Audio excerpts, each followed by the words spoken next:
In New York City, a jury is now seated in the federal criminal case involving Sean Diddy Combs. The 55-year-old rap mogul and founder of Bad Boy Records is facing serious charges, including sex trafficking. He has pleaded not guilty. During opening statements today, prosecutors said Diddy used his power and influence to intimidate women, forcing them to take part in drug-fueled sex parties. His defense team told the jury it is, quote, time to cancel the noise. NBC News entertainment correspondent Chloe Malas was inside the courthouse and joins us live now. So, Chloe, there are dueling narratives clearly from both sides in this case. What did we hear today? And did you see anything visibly from Sean Diddy Combs or his family who were there with him in the courtroom? So I had line of sight directly on Sean Combs' face, and at no point did he show any sort of emotion except when he first entered the courtroom. He looked over at his family.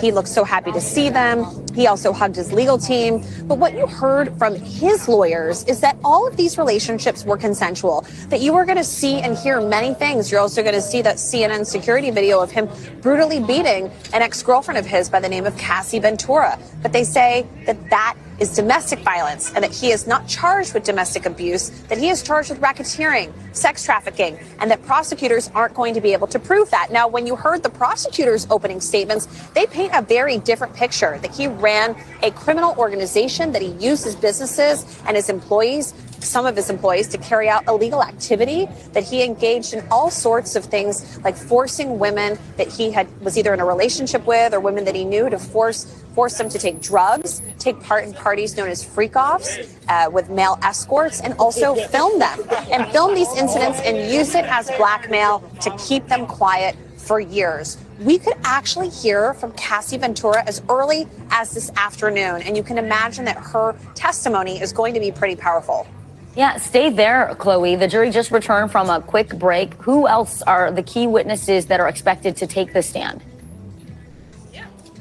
So you're going to be hearing from an escort. You're also going to be hearing today from someone who was a security guard at that hotel in 2016. So we might learn more about how Combs was able to get a copy of that footage, but how another copy ended up getting into the hands of media, how there was another copy that he didn't know existed. You might also hear potentially from Kid Cudi. There's a lot of speculation that he's the one in the indictment who Combs allegedly blew up his car. You might either hear from other celebrities. We heard some celebrity names get mentioned last week when they were searching for a jury. We heard the names Michael B. Jordan, Mike Myers, Kanye West. So again, a lot of speculation as to who is going to testify over these 8 weeks. Joe Richardson, civil rights attorney at McHugh Law Group, getting into it once again, breaking it down, the law and common sense. Sean P. Diddy Combs is facing serious federal charges under the RICO statute, federal RICO statute, for racketeering, conspiracy, transportation for purposes of prostitution, and sex trafficking. I'm Joe Richardson, civil rights attorney. We're going to break down what it is that we hear going on in the courtroom, presentation of evidence, including witnesses, and what the larger implications are for justice and accountability in this country. A lot of things to think about as opening statements that just happened and testimony is getting underway. First of all, I'm always reminded of how interesting it is that this is a conspiracy case, but he's the only conspirator charged. The RICO laws, which are both federal and state, in this particular instance it's federal, allow you basically be able to allege that there is a criminal enterprise going on. That's what the prosecution is alleging. They're alleging that between these individuals who are forced apparently to have sex, and then there's videos that are taken in order to keep them quiet and to keep them doing things that maybe they didn't want to do, being forced to take drugs and all these other things, that all of these things amount to a criminal enterprise. They're basically saying he used his money, his fame, his companies to create a criminal enterprise. On the other hand, Diddy's attorneys are arguing, yeah, he's violent. He can be violent and he can be controlling and have a little spirit, have a little attitude, but those things aren't federal crimes. They also want to distinguish between the domestic violence and stating the fact that he's not being accused of domestic violence, but the domestic violence doesn't make what goes on involuntary. It doesn't make, doesn't make him a criminal, as it were. I think it all hinges on whether or not the jury sees what's going on as voluntary or not. Is there this fine line between someone being voluntarily involved in sex activity and being forced or coerced through violence, threatening exposure? Is there this fine line between them two, or is it just so plainly black and white that it's absolutely clear that this is not voluntary? What's going to be interesting is that Cassie is going to testify. I am certain she's going to testify that much of this was not voluntary.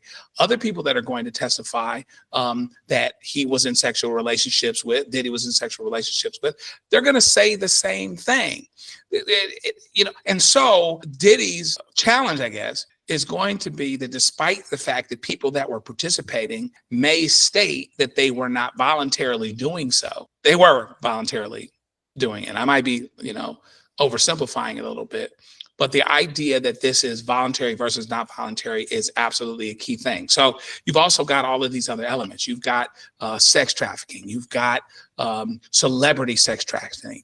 Of course, you've got the Diddy abuse allegations, and you've got all of the other lawsuits against him, who's the head of Bad Boy Records. There's 20 or 30 individual lawsuits against him, civil lawsuits that are like Cassie's case. You've got all of these things going on, and it leads to this larger societal implication. One of the things Diddy's going to say, apparently, through their presentation, is that he was doing this. He was a freak, and he liked sex, and he liked masturbation, or whatever it was, and he did it because that's what was done. That's what other people did. Standing back, however, is there a danger that in making that presentation, he's recommending or he's suggesting that he did this because this is what he saw done and it was common, and he's a follower of that? Well, he's successful because he's a leader, not because he's a follower. So will the jury actually believe that this person who loves to be in control, who doesn't mind, nobody's not going to know who Diddy is, that doesn't mind stepping out, putting money on the line, doing bold things as it pertains to his artistry and his work, that somehow he's going to follow a trend just because everybody else did it?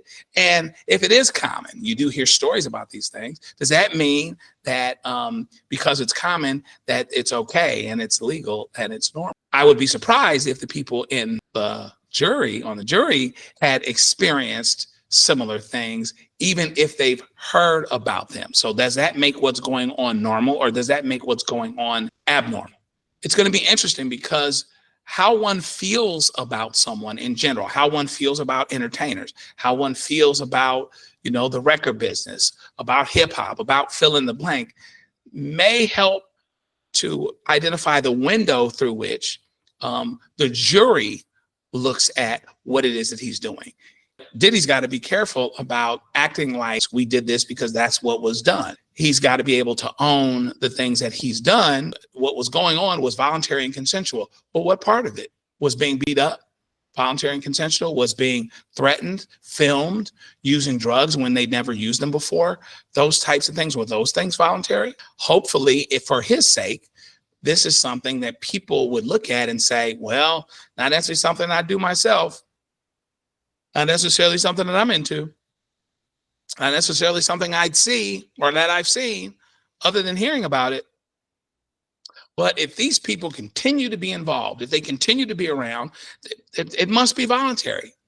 Somebody's got to be able to see that this somehow is voluntary, even if it's something that they wouldn't do themselves. I think the key question is whether or not folks are consenting to what's going on. If folks are consenting to what's going on, you don't have a crime. It's crazy. It's a little sick and demented, but you don't have a crime.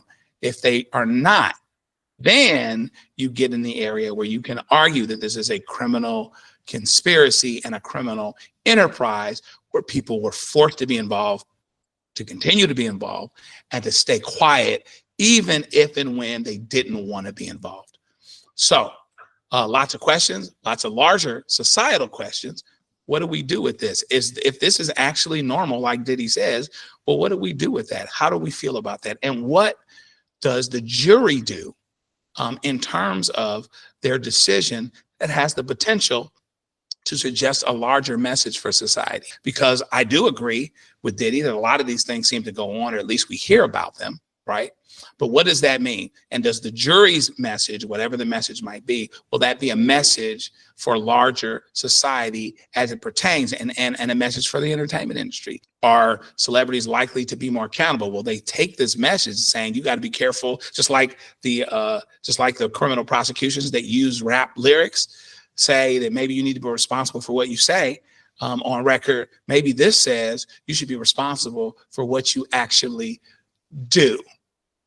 Not only despite who you are, but because of who you are. Because people are more likely to be made victims by somebody with money and with power and with allure. That's happened with P. Diddy. So a lot more questions and answers. It's going to be interesting to see how it all shapes up. As it pertains to this Sean Diddy Combs case, we want you to share. Of course, we want you to like, share, comment, let folks know about what it is that we're doing here. But answer this question for me. What do you think the most important thing is from an evidentiary standpoint? If you're on a jury, if you sat on a jury before, what do you think the most important thing that you would want to see or know about is that this case could potentially turn on? Let us know what you're thinking, man. And let's keep talking, going back and forth, and we will talk again soon. Take care.